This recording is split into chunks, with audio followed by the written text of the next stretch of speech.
Abusia me mobibia akwaba edeba Attention TV so. Attention TV ye de fella o fella ene be so mo ende enso ewo honomo na enu se fella o fella de ye de ensema ekoso ewo social media so ye social life politics ene entertainment papa honum na ye taigina ai eno ane de be so mo ewo fella o fella so na se ensema ekoso a wonte ya na konsebi ewo mu a won hyeda hu mu no meba ebe kyerɛkyerɛ mu ase ede ma ona nso wanya ho nte ase ane na ende yes sister fameka make of ye fameka make of ye famia wo hema ose obe drop a new banger Ghana phone na enhwe animu mede mo nkyiremu ebebre mu Attention TV sunie fella o fella esinebusia me twa me ho me basisia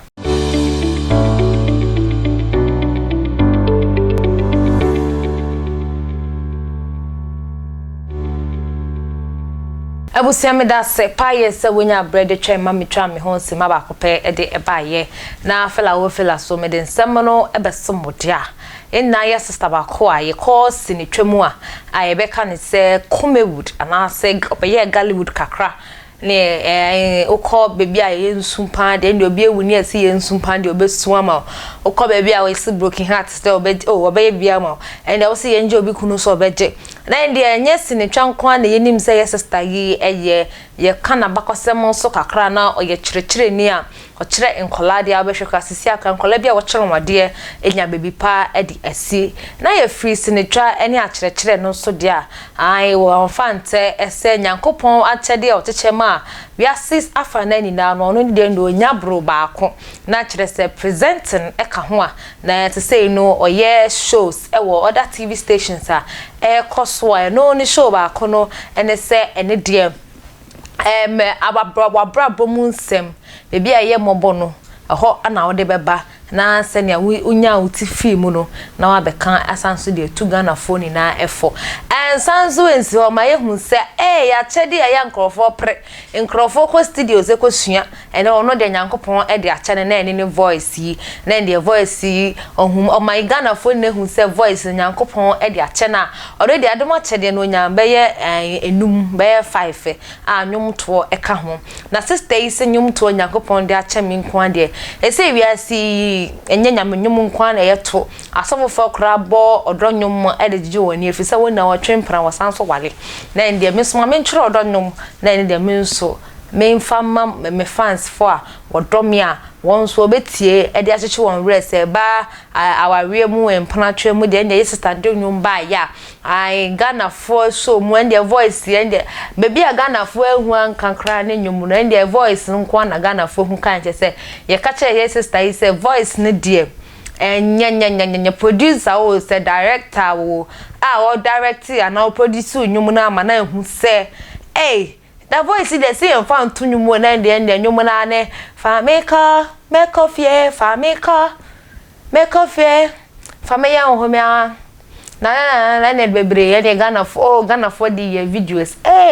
Ghana for ati asem na de yan fan je nkyerende nko ande onim se Ghana hadum na bi mu de omo nhyeda nkyerende ade papa de bone nko na ne de onai na enma na ye trende ansi ho yes sister ete Ghana otie Ghana otnas na ka se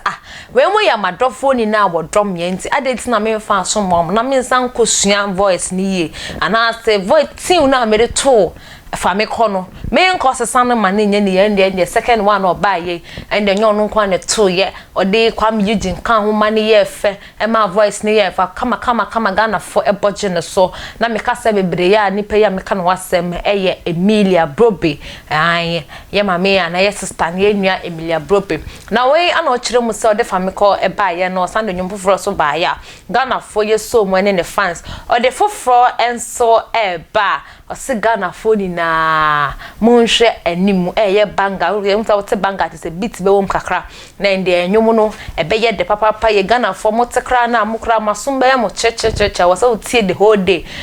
na woto otima na egbo wutim na we on my announcement we bra odi ne picture ai picture no ho ye fe ye beka se photo shoot a wasan so edi na boda eho ano our Instagram eho so ano de ye announcement kese ya Ghana phone na ye nhwe nimu se busuma ye womi ode new release ebebre Ghana for na ye fa so e de ama no happy birthday to Emilia Brobe ye nim say na wa ye entertainer pen senia wotwa na ye fe beka sem ne penasem papa ye nyankopon engusu enhyira no na ebusia metoa so dia ye mamu hase ye bedi blonya no ensem ekokoso da ne da nipewu nipa so eba wiase nanso ye beka se Ghana hanom say de wonya followers kakra ana ye kase wo ye celebrate na de celebrate ba ka wo Ghana mamu hase ya o hwa no to nkra ye nhwe wo hwe ni mu kra nhwe ise Coca-Cola ise Coca-Cola kra no amun hwe na yi shape ni ye bandi say no ni shape ni na yi papa ye Shugatiti ye bedi blonya ni mu hwa na yeta se ne papa owo no afrimu ya Shugatiti owo ayem nanso ne papa wo ye wie ya ne expect say sister wo de wo ayem de nude pictures ne pictures bia na advert bia na wo ye no enye ma sister is adding na papa obewu no kra no sana nkofo to advert amame nkofo tia ka no papa ewu ntima ma enya na ebusia me nkasa o de nyen kotie Shugatiti ono nkasa embrace ya and Christmas wash white o ba ko so be musa se o na papa ewu no papa ewu wo oko and wash white I say Christmas me who here there or some shatter no papa ewu so like your real father my real father oh no and wash white hey Christmas just wash white Christmas there that's wash black and your and yes I'm sharing I'm sure white that I am beside this mission and I'm fit I follow you on Snapchat okay you know okay it's more than who video I'm like you know what you know still now wrong people have paid me for adverts I'm what you that so I have to still deliver so let's go watching the sign and I so get you for adverts maybe I'll check for 3 months 4 months let me I can't stop one cuz I will do my way be obi I can say the man I'll be to stop it but also what say like what problem you want to know I mean you have to no for how long oh say maybe 1 week be what about 1 week man post it what about the 1 week oh sorry my condolence wouldn't say so na I was saying me just wankasa what nya Shugatiti ono nkasa nchire mu ode ma Ghana for the ntia oda so advert ede ma product amase companies twala ne papa fridge mo oda so mo ne papa na ebusia me de so we so edia ye Ghana ba mu hase akoye se Ghana for tai ka se artist no magidin dida no omontai emboa won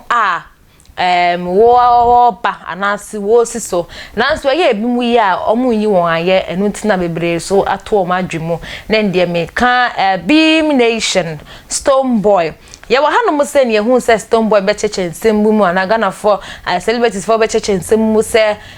Stone Boy eka ewo ba bi ye ka se Kelvin Boy a say boy life of Kelvin Boy in the music industry and say as an artist as say no no abegidi na Stone Boy eka hu bi na Stone Boy so ehye ne successful life no so asibi na kire say Stone Boy so ebe stepping stone e de ma Kelvin Boy now say o mamu hase ya na ekoye say mentime ho ase ebe see Stone Boy ene Kelvin Boy ntema ankoye ya say no ye sheda nim so mo kasa wo so mo kasa wo ana se backstage no mo kasa na se mo paga na fo anima won kasa na we ana music artist ba kwa ono nso ode ne ho kwaji sine twemu ewe kumewudumu a ye be pe na asem papa dodo na ye ka ne se ye kwakuma nu ni nua be ma andi ene Frank Naro na we anokopie mu interview ba kwa ne Zayo Felix ana offer so ede pa Stone Boy a tell se wo de amfa ne boni offer Kelvin Boy boni ni na enche no na Kelvin Boy only Frank Naro no onim say bia say ni bibi to Kelvin Boy kra na Stone Boy anya bidi kan afre no na onim say Stone Boy pe Kelvin Boy asen papa we say men kasa nche yan kasa enkotie nya Frank Naro pachowa ode ma Stone Boy de be mamu enti we de mame nkonko todwe mu na like miraho asemi ambekan na insada mensayem na masere mi gina this Zion Felix o platform so 2022 me nyo bia like I'm nobody, I'm just Frank adum bi na asome so me bra panyini Stone Boy nimse open ma asempa yehia bia vibe tie ma asem so bidi nyankopon hata suri power show 2022 say adie bia because Bible say yenim ochina okoda unim de beto adie bia minu Kevin Boy bia 2022 jamanenka bidi nyankopon hata so srew adie bia oba no ayo bia jamanenka owo nsheda I know say Kevin Boy entiasia you are the first person I will see a major Frank Naro so ede insemuno esi na meka o se wona wo sama snida eni na teas boutique and cosmetic o pese honam etoso ye honam o nam kra na ewia boso ya timi kra ka se na body am shine su mpese mese nto da binko bo obi foforo so ane ene designer wear designer shoes they nkumpa papa ba papa de fa weni ekopie mu e wona teas boutique and cosmetic owo ablikma agape Tarazo ubenya no enso ewe 0242631620 0242631620 nande oba so no de no ho enso esi ho se wona weni bia janka ode emwa owo ede ba kopo mu no nko entiminti na osan so pese nshira no bi enso obi so nti no ona ode afa fela so se yemfa de royi ema won a wo pese wo boa foundation bia e wo sika femu ana se kakra wo and yemfa dan mo na yenka nchiro mo se University Foundation aye ready se onemo ebeye ejuma na kire se nshira e free mobro wa janka anas wona woni bienu muni na macha fa na yakopon so achem ahira mo pefefe wo pese woni University ekasa dia wo benya no e 05483029850 05483029885 abusia medi ane akosia sparkles fela o fela sini attention TV esinema monihwa monitie